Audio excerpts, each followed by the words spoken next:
Hey y'all, Will here, otherwise Xelray, and we're going to be jumping into a long form video, kind of like an audio blog about all the patch notes for Once Human for the upcoming beta test, because there's a lot of changes.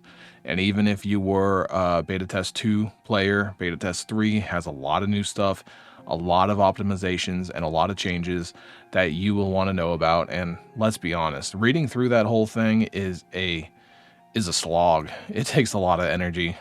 I'm just going to throw this out now. If you enjoy this and you find it helpful, hit that subscribe button. There's a lot more of this content to come, a lot more guides for Once Human as well. Let's get started. We're going to have a new script, which means a new story. That's how Once Human is going to be bringing us seasonal content. I'm not going to spoil it, but it takes place in the Lone Wolf Wastes, and there's a lot of improvements and adjustments in the Lone Wolf Waste to make the area feel more alive and useful. Now, getting more into the meat and potatoes of it, we're going to have a new monolith dungeon and 2 new silos. Those are dungeons, small and large essentially, and this will bring more difficult content with more rewards and fun stuff to do. I found that silos and the dungeons were the more fun part of the game, so I'm really happy to see more of them coming out, and I'm excited to try them. Along with those additions, we're going to be seeing something that is going to be a new scenario or world event, you can think of it, called the Mana Bus. This is going to be the original entity that caused all these aberrations, and this will be a PvE-focused, structured, server-wide event so that people can get rewards, play together, explore the frontiers, and summon other aberrants to fight the Mana Bus, it sounds like, and hopefully defeat the thing so you win and get even better rewards. Sounds like a very fun aspect, and I can't wait to see how well servers come together to make this happen. You will be able to build defensive fortifications to make the scenario easier for you and your allies, and you can use Staroids, which is an endgame currency, to give yourself an edge as well.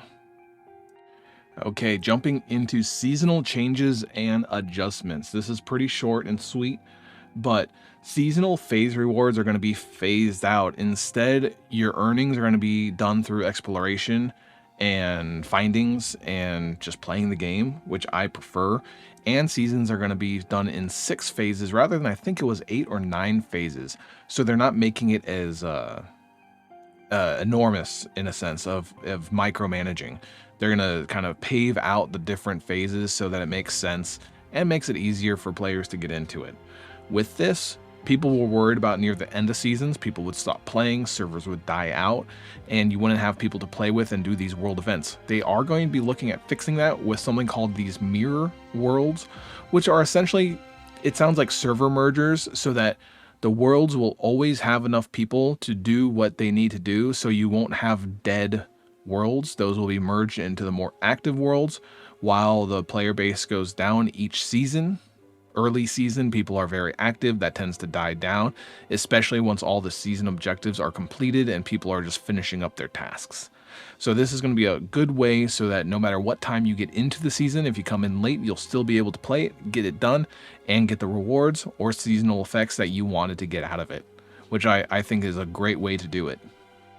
Next is the Deviation System. This is one of my favorite things about Once Human. I love that it pays homage to the SCP Foundation and what that is. If you don't know about it, you should search it up. It's quite fun. The YouTube videos are a great way to see what it's about, just saying. They're going to be revamping and simplifying the deviant system. We're going to have new types of deviants.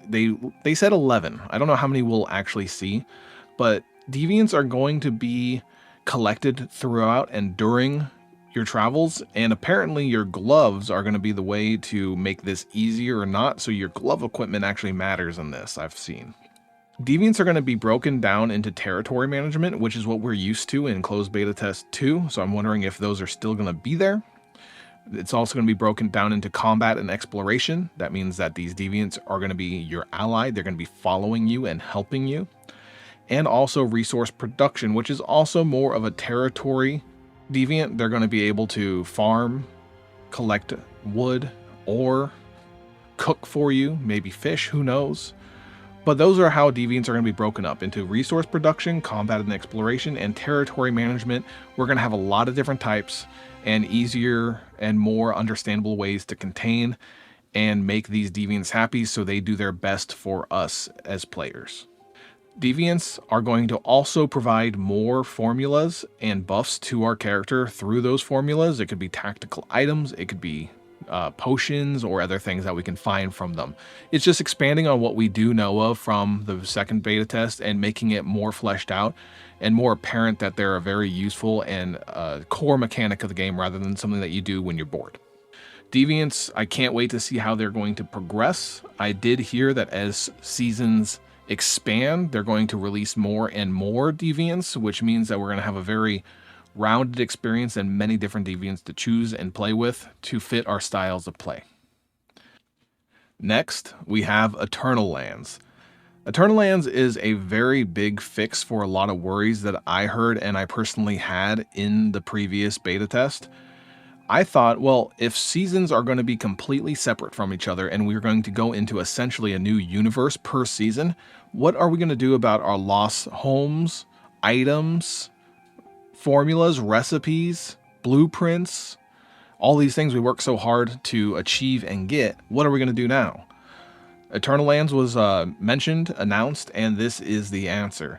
It's an independent world between seasons and during seasons that you can build in pretty much freely. You can build across the entire Eternaland map, which I'm assuming is going to be a bit smaller than the world, of course.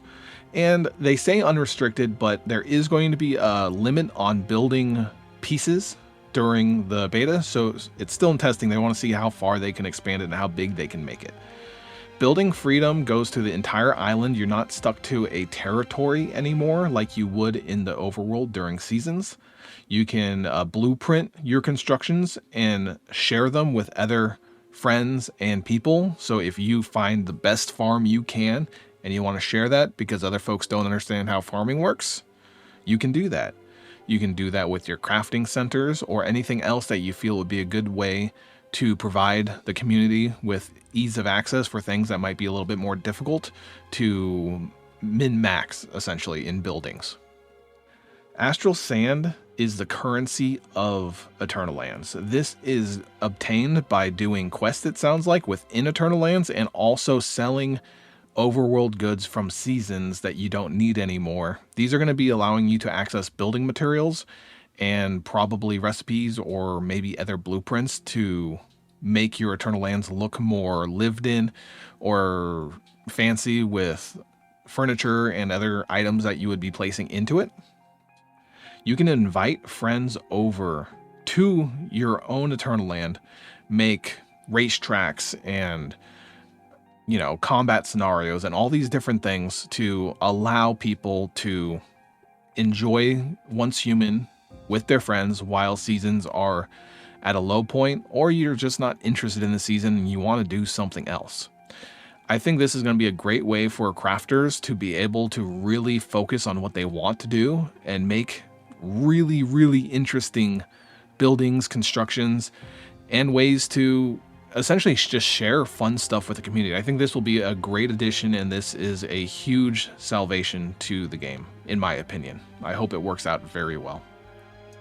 Next on the docket, we have the survival, open world, and crafting changes. There's a lot here.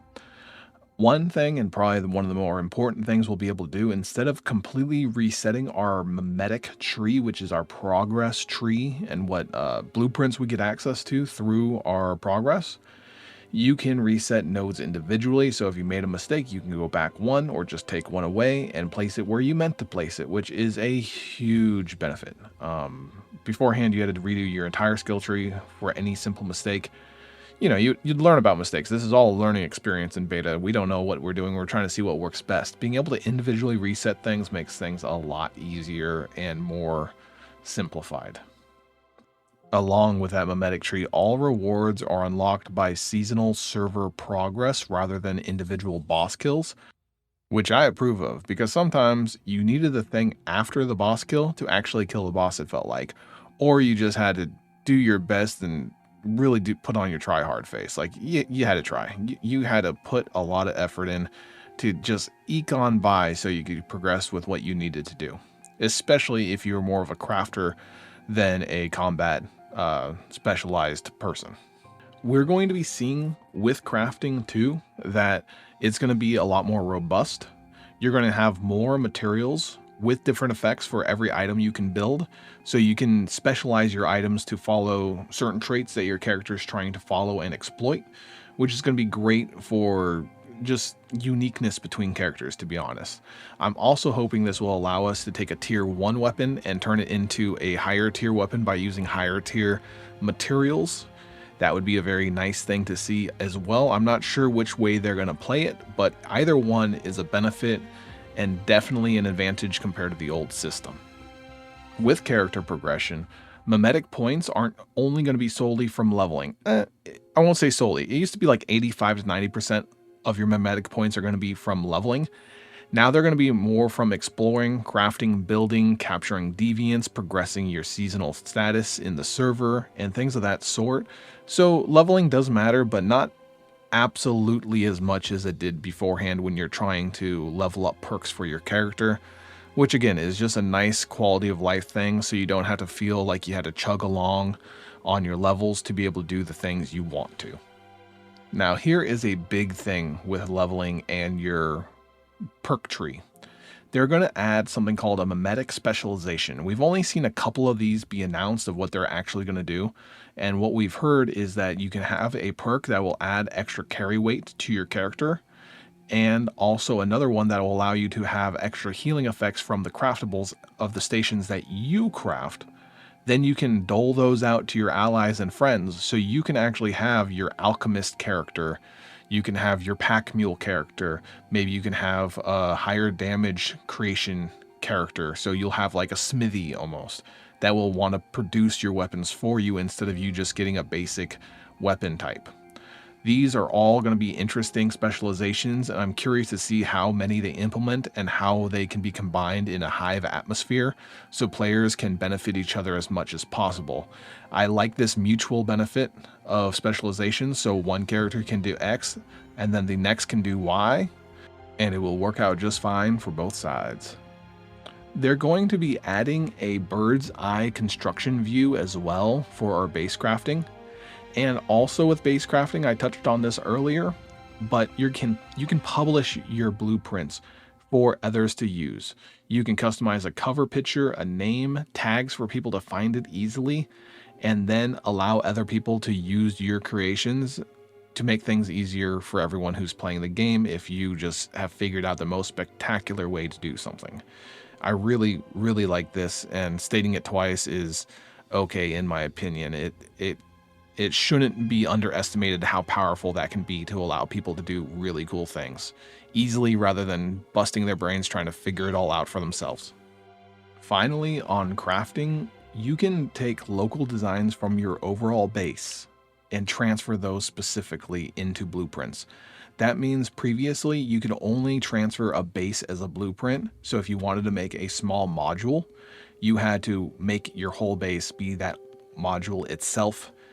And now you can have, say if you have like your main house, but you have a garden off to the side, you can take that garden as its own little blueprint and then move that to these customizable blueprint sharing modules.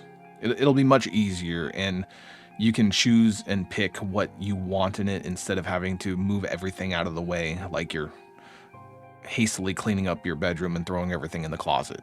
We've all been there. No one likes it. Okay, next, we're going to talk about various base adjustments. First, I will say there's a new vehicle. It's a pickup truck.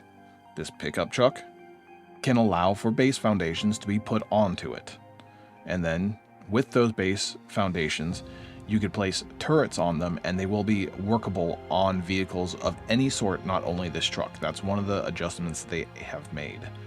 Along with that, there are various vehicle fixes. Notably, tires will self-repair, there's going to be better maneuvering on bikes, and better mobile construction overall for any mobile base. Again, with base additions, there's going to be less wires needed. All lights won't need wires now, which makes it much easier. It made it look real messy having wires go everywhere.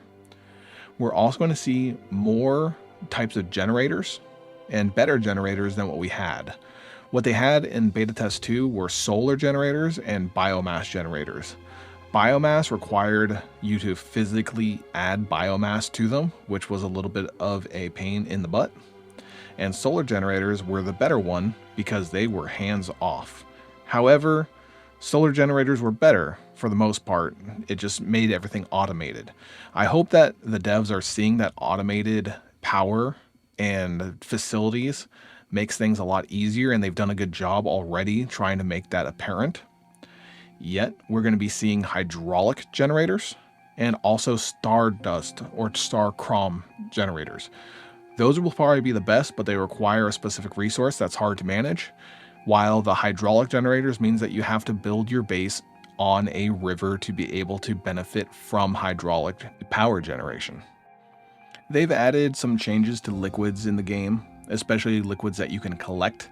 Instead of you sipping water directly from a body of water, you're going to be putting everything in a flask, and flasks are going to be no longer needed to be created in any sort of way. It's just going to be automatically generated. It's a very nice change. This means you can go up to saltwater and collect to heart's content, and then bring it back to your base without having to use disposable flasks to do that. And if you had one flask and it only had 2 chugs of water to grab, then you had to go all the way back to your base and redo that trip.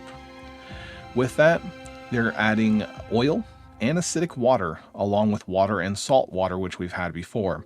So we're going to be able to process our own oil, I'm sure, for some sort of power generation in the future, or gasoline. Then there's going to be acidic water that we can pull acid from. Acid is a late game resource. You use it in the early and mid game too, but late game you need so much of it. It's a choke point. You get stuck on it. And a lot of players were complaining about that. So they added a resource so you could automatically generate acid if you used water pumps, which is a territory facility to pull up acid water, acidic water, or oil for other needs. I'm unsure of what oil does, but I'm almost positive it will have to do with vehicle propulsion. I'm assuming that has to be it. With that, there's going to be additional purifiers, a smaller purifier, and fermentation buckets as well for the acid needs that we're going to be seeing in the closed beta 3. Then a small note here. There's going to be some fishing changes since we're talking about bodies of water and water changes. Fishing was awkward, to say the least, in the beta test 2. You had to individually hook your bait every time you wanted to cast. Then you had to play a mini game to see where you wanted to cast, which was obtuse. And then from there, you had to just keep doing that. And it just took a lot of time, and it wasn't nearly as fun and relaxing as fishing should be in a game. They made it so there's much less pressing of buttons for fishing. Your bait auto handles itself, so you don't have to watch your character slip bait on every time. There's more types of fish to catch. There might be more types of places you can fish in. Beforehand, it was pretty much like lakes, rivers, and seas. That's it.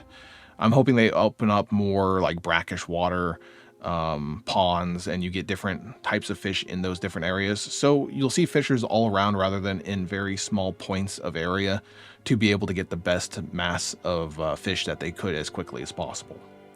There are also going to be party events or world events for fishing, so you can catch very rare fish and get rewards from merchants for those rare fish, which should be fun. It's a world event. Instead of fighting and busting nasty enemies all over the place, you just run over and fish for, 10 minutes, get lucky, and turn in your rewards. It should be fun. It's different. I like that they're focusing on stress-free events as well as combat events. It should be a nice mix-up for people that just want a more casual, fun experience. Next up is farming and some cooking changes. The biggest farming mechanic that will change is the fact that we're able to mutate our crops now to create unique produce from standard crop seeds. I'm unsure exactly how this will work. It sounds like deviants are going to be at play. They did acknowledge that there is going to be a Buzzy Bee variant that allows to help with farming and pollination. I'm sure that has something to do with this whole thing. There's going to be the ability to produce gold food dishes, which are very rare and hard to obtain, and they give you powerful buffs. There's also going to be more veggies, fruits, and flowers to grow, which I'm assuming is going to translate into more vegetable and fruit dishes as well. There's going to be a facility to create loamy soil. So maybe we won't only have raised planter boxes, but maybe we can actually create a farm field and harvest from the farm rather than these pre-built boxes. That could be a nice change too. And one thing I wish they will do, I say this every time I think about farming, is I want a greenhouse. I want glass walls, glass ceilings. I want to be able to make a greenhouse look like a greenhouse. It'd be very, very fun to see in the game. So we have our nice little garden area. As a hobby farmer and a gardener myself, greenhouses are just a nice, wonderful place to be, and to have them in games would be wonderful. I'm just going to say that. Next up, we're going to have crops will no longer die. That means if you make a few mistakes, they're not going to wither and wilt and die. They're just going to grow very slowly until you fix the problem, it sounds like. Also, from your harvest, you will be able to build decorations for furniture or as furniture in your house, in your territory. Also, bad light or water issues. So if you don't have enough light, too much light, too little water, too much water, will have a visual UI representation of where the problem is, so you can go and fix it rather than searching around and trying to figure out what the problem is yourself like it was in the earlier betas. Finally, on this blurb, there's going to be more cooking dishes, and also you can sell higher rate, higher value finished dishes to NPCs for more money. And also you'll be able to find finished meals in the overworld. So if you go into someone's kitchen, you might be able to find a cherry pie and get a buff from it so that you don't have to waste your own food. Because honestly, I was expecting to farm up all the jerky meat and just sustain off that. So if I can find food in people's houses that they're no longer using, I'm all for that. I'll take that. It'll make things a little bit easier. Next up on the list, we have social features and their optimizations. First off, there's going to be no more hive territories. I think this is very important to talk about. We used to have a hive territory and personal territories. Our personal territories used to be round. They're now going to be rectangular, and if you're able to build next to a hive member, it will expand the territory to be both of your personal territories to create a hive in essence rather than a hive territory. This will allow us to expand our territories to a much greater length, cover a bigger blueprint, and separate certain facilities from each other while still being in the same area. I think this is a great change, and it really brings together a good community building feeling rather than having everyone separate and do their own thing. It makes hives feel like helping the neighbors out, the neighbors that you really like type feeling, rather than just everyone's separate and does their own thing and they go to the hive base just to use the crafting centers because they're better there, or it might have more power so they farm there. It makes it a lot more cooperative, and I think this is a great change and adjustment from what they had in the past. That does change up how hives work though. There used to be personal recipes and hive recipes. Hive recipes, when unlocked, will go to every individual now, and people will be able to use them in their individual bases even if they're not connected to someone else's base. So you don't need to create and join your bases if you don't want to. It's just a handy way to cover a larger footprint and have more things in one area. They said in this blog themselves that theoretically there's no limit to territory building. You can make a huge territory and make your own settlement essentially with the amount of connections you can have. Hives have gone up to 8 people instead of 4 from what I've heard. So that means you can have a settlement that's probably 4 times, maybe 5 times larger than a hive base at minimum. They did state that you can also personally increase your own territory's space. So if everyone has a max territory and then links them together, you're going to have a lot more space than if you didn't. They're also going to be changing a little bit how war bands work. They're not going to be connected to hives anymore. They're going to be recruiting individuals with like-minded ideas rather than a hive, which is kind of like your best buds playing together. So hives are going to be a little bit more of a clique, and people are going to be playing together because they like playing with each other. And war bands are going to be, we want to focus on this or do this, and we're coming together in a common goal. That's my understanding. With those two different ideas, you also have group chats, which are neither. It's just a way to talk to other people that you talk to often. You might have multiple hive leads talk with each other, or you might have different war bands coordinate when they're doing something so we can get more people to do a world event. Things of that sort for the group chats, or it's just the people that you really like and they're just not in the same hive or war band, and you just want to keep in touch and keep track of them. So those are the social aspects. With social aspects too, we used to have flowers in the game that you could read notes from. They're changing that a little bit. There's going to be after images now that cause the same thing, but they can be hidden and removed. So if they're clogging up the space, you don't need them. Flowers now are going to be areas where people died, and you can collect your flower and I guess get rid of it, but it shows people where danger may be. So if you see a whole bunch of flowers, you may want to be careful because something might be lurking right around the corner and they're trying to give you a hint to keep your head on a swivel. Next up, we have combat changes. There's quite a bit here. Number one, and I think probably the most important thing to say, is I fell in love with crossbows very early on in Once Human because I could retrieve the bolts and be able to reuse them and not feel like I was wasting ammunition with every enemy. They are adding recurve bows to the game, which is completely new. And with arrows, I'm assuming they'll work like bolts. However, the benefit of a recurve bow is you can pull it back harder to deal a heavier hit, or you can rapid fire off arrows to do fast DPS. So it's changing that. It's adding that whole new realm of accessibility with a new weapon type, which I'm very excited for. After that, most weapons have been reworked to fulfill their weapon rules better and make for more fun gameplay, it sounds like. You're going to have mods of weapons now not be isolated to a specific weapon. Instead, mods can be put on any weapon, and if you find a mod you like, you can salvage it from that weapon and put it on the weapon that you enjoy playing with. Very big, and I think a very satisfactory change to how people will be playing and making their builds as they play to fit their own play styles. As stated before, with combat, gloves will be aiding your ability to capture deviants. It's a core gameplay principle, so capturing deviants is part of the combat, and your gloves are going to have effects that help you do that. Not sure exactly how it's going to happen yet, but just keep that in mind that your gloves are going to be a big deal in this game, in this beta test. It might change later, but for right now, it seems like you have to pay attention to it. They're also adding at least 4 new unique weapons that we've seen so far. That involves a hammerhead pistol, a netherworld shotgun, a very rare Doombringer shotgun, and also a very rare outer space SMG.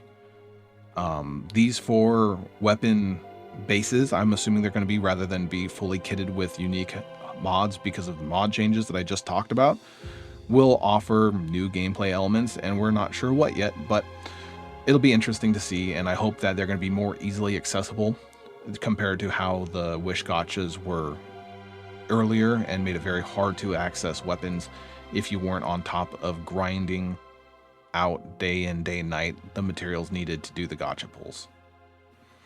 The next thing with combat changes is a override talent. There's a general override and a seasonal override. This seems like a expanding buff or a buff that grows over time that provides a variety of different buffs within itself for combat, exploration, gathering, etc. Seasonal overrides are specific to how the season plays out, so maybe you'll get more damage with a certain type of weapon or type of gun, so on and so forth. Not much is known here, but it'll be very fun to see how we can evolve this buff to really pinch out the most effectiveness for our character. If you're into that type of min-maxing, it should be fun, and otherwise it should just make our character stronger as we continue playing, it sounds like, through general means or seasonal means. Once Human is also adding some more tactical items. These were drones and turrets beforehand. Now they're going to be adding a teleportation feature so you can teleport friends, and also where you can transmogrify a friend into a nearby item This might be a reference to prop hunts being in the game. I'm not sure, but that would be interesting. We'll find out. Everything else in this section seems like miscellaneous additions and general changelog stuff that can be overlooked. However, there are some character optimizations that seem to be worth talking about. Players can now push each other out of settlements. This might be for PvP shenanigans, or maybe just friends that want to screw around with their friend and push them into a crocodile and say, no, the crocodile killed you. They dragged you out of town and just ripped you apart. Sorry, dude. They're going to be adding a character appearance changer, so we'll be able to change our character appearance in-game. It's still a work in progress feature. I'm not sure if we'll see it in this beta, but hopefully near the end of it, if at all, it sounds like. Melee is going to be enhanced and become a little bit better. Hit registry is going to be more productive and it will feel more visceral, is what it's sounding like they're going to try to do, to make melee users feel a little bit more happy. The melee is fun for a few hits, then you realize it's just not worth it to use, especially if enemies were flying. You could not hit a flying enemy, even if it was flying at shoulder level. You could not hit them. There are just a few things in melee fighting that just really need to work on. I'm glad that they are working on those things. After that, we have more damage immunity on spawn, dedicated UI to tactical deployment items, essentially pet bars for your drones and your turrets, it sounds like, and your wings elixir. If you don't know what that was a way to travel around the world better that you had to use as a buff. However, it would just fall off and then you think you would have it on it and then you'd crash to your death and have to run all the way back to get your stuff because you forgot that you didn't have wings on. It's going to be a permanent buff now. There's no more falling to your death. Wings are just a permanent thing that you should have, which really makes sense because the cooldown for having to use those elixirs were so long, you just forgot about it. So it just makes sense to just give it to us always, because the NPC that allows us to fly is always with us anyways. You can talk to them at any time. Next, we're going to be talking about a little bit of a blurb about a casual PvP event that's even going to be in PvE servers called the Cargo Shuffle. How this works is merchants in town, specifically between 12 p.m. and 10 p.m. server time, will ask players to go out and find sprouts at random intervals, or sproutlets they're called. Players will go and collect those sproutlets, see how many they can bring back, and at the end, everyone gets rewarded if they participated. If you're a loser and never got a sproutlet, that's okay. People can steal your sproutlets by killing you, and then you have to respawn. However, there's no loss on defeat during that time. It's just a fun aspect that doesn't hurt your character or your gear in any way. And as I said earlier, if you participated, you will get a reward. I'm assuming the sprout holders will get more rewards. It makes the most sense, but we're unsure about that. We'll have to see how that plays out. I'd personally love to see some more small event PvP things for PvE players. And PvP servers are good for the people who want to be in PvP servers. I've just seen too many games die off because they focus too much on PvP in a PvE environment. This goes for New World and a few other games, but New World's been the most recent that I can see, where too much PvP in a PvE game makes kind of everyone just stop playing. So I hope to see more effects for PvP, kind of like Battlegrounds and other MMOs, where you go and sign up and you can go into a fighting zone, and this would be a cross-server event, a cross-server sign up, so that you have a ton of people who can sign up for it at once, so you never feel like the queue is too long. Personally, I see those working as the best PvP events. Next, I'm just going to fly through a few pinpoints. These aren't super important, but they are just general balancing that I thought would be good to mention because people are probably curious about them, but details, fine details, not really needed here. There's going to be dungeon optimizations. You're going to have a like button for people that you enjoyed playing with if you felt that they knew what they were doing. You can retry quicker as well through the UI. There are various adjustments just to balance out the dungeons and difficulties to make more of a challenge or less of a challenge to see fit. Workshop Defense used to be a PvP type game mode. Now it's more of a cooperative defense mission for PvE type scenarios, and more mechanics have added to make it more of a good game type. A lot of people didn't get to play this because there wasn't enough access to the PvP and enough people to do it to make it actually work. So I'm glad to see that they're changing it. They're making Stronghold Conquest, which was PvP matches, 12 by 12 instead of 16 versus 16. I guess it was getting a little bit loopy with that many people and wasn't very fair if someone knew a way to exploit something or keep things out of balance. There are new puzzles and riddles in the game. They're very fun. They could be jump puzzles, logic puzzles, follow the leader, Simon Says, stuff like that. Simple. There are a lot of changes to open world PvP zones as well, and a lot of them have been put to promote looting from the owners compared to the owners just farming out the items. So it should allow for more PvP interactions that way if the owners want to keep their stuff. Otherwise, they're going to be looted, and it becomes more of a PvE side objective instead of a PvP event. This is highlighted. I'm going to make a small area for this. Is the commission system. The commission system used to be you go to a settlement, you talk to an NPC, you get up to 6 quests, and they change daily. They were super important for character progression because it was such an easy way to get items, quest experience, and general character progression that it would be silly to miss out on. They've now made these weeklies, and every week they add more. And if you were to come in at the end of the season, you can do week 1 through week whatever the end is to get all the rewards all at once instead of having to wait weekly by weekly to get these. It seems like a much better way to do this, and more people can get benefits from it. And everyone's on even playing terms, where if you were adamant about doing every single commission you could, you wouldn't be in the lead of someone who would do the same thing later on but forgot to do it early because they were busy with life or whatever else was in the way. With that, every single season and the season script will give us different commissions, so we're not stuck doing the same thing every season. They're going to change up, be different, and keep us on our toes. So it really does feel like Once Human is trying to get rid of bland content while keeping the game the same. They want to switch it up and make sure that we're having a fun time every time we go into a new season, which is great to see. Next up, we have new monster types. I do appreciate that the devs and the artists are sharing their ideas of their creativity with the monsters. I'm just going to go through some of these. We have these little light bulb spiders that have little wires coming out of them. Look super cute, seems fun. They don't look exactly like a spider, but they're a fun idea. It's a good imagination creature. And they're going to be a common enemy type. We're going to be watching and seeing them all around, it seems like. There is this, most of the rest of these are elite enemies. We have this telephone pole transformer monster. It looks crazy. It has tons of wires draping off of it. It has a walk now signal for a face so you don't get hit by any vehicles coming by.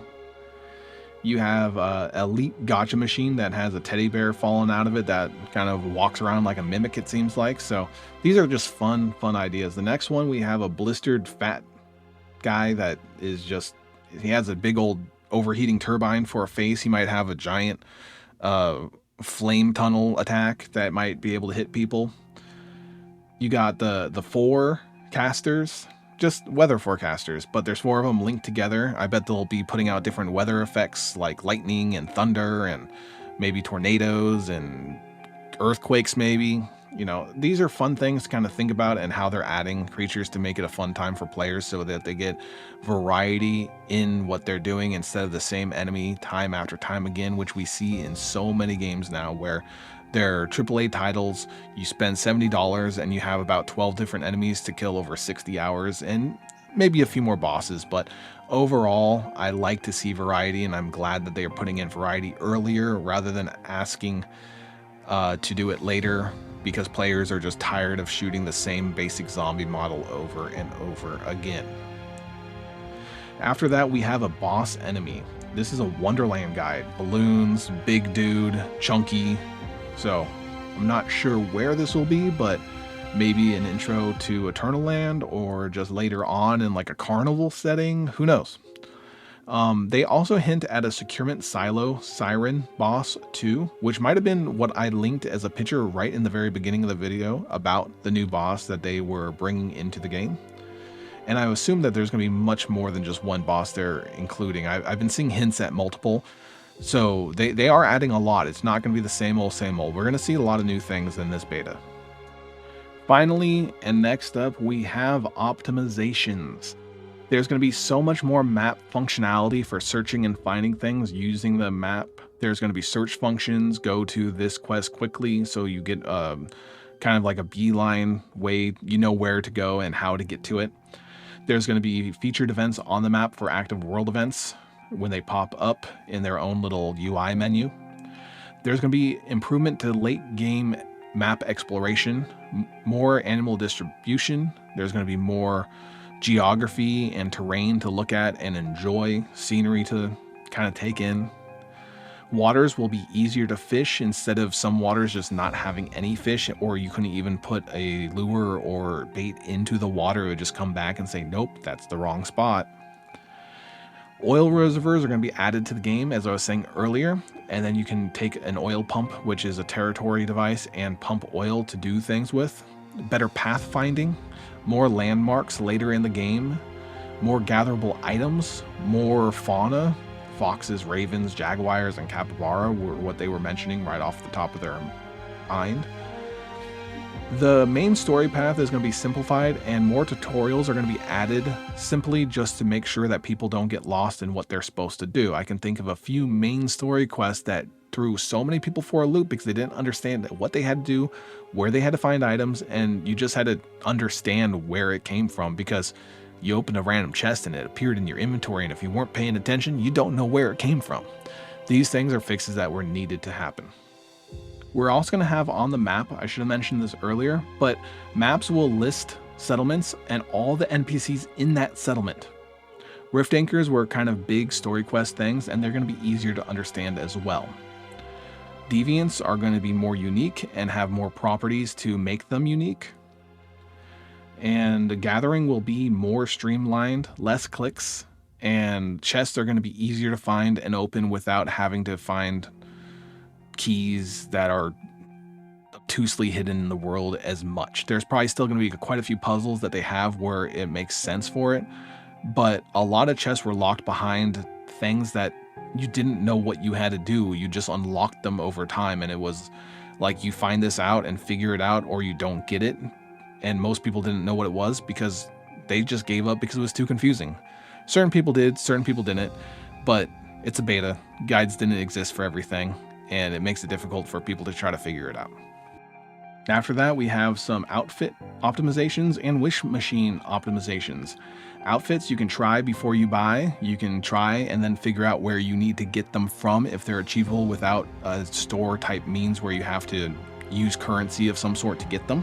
And there's going to be UI management to switch between outfits, undress, dress into different outfits, so that you can have your style for whatever you want to do. Moving over to the wish machine, which is the gacha of the game. It's a non-pay-to-win gacha where you can pull items with in-game currencies that you find and farm. They're going to make it feel more rewarding. If you are trying to go for a singular item, you can do that. But if you finish out the whole gacha, you're going to get more rewards than you used to by far, it sounds like. So they're really trying to make it feel like this is a fun and good thing to do, because I feel like a lot of people were like, yeah, it's a thing to do, but it's kind of frustrating and annoying. And I'd rather just play the game and maybe deal with that when I amass a ton of the points, but I'm not really looking for those points because it's not on the top of my priority list. I'm hoping this will bring people's priority list to be like, yeah, I want to do the gachas. And actually try to get those going better and quicker, so they get more items and more build opportunities with their weapons, with the unique weapons and armor that you can get from them.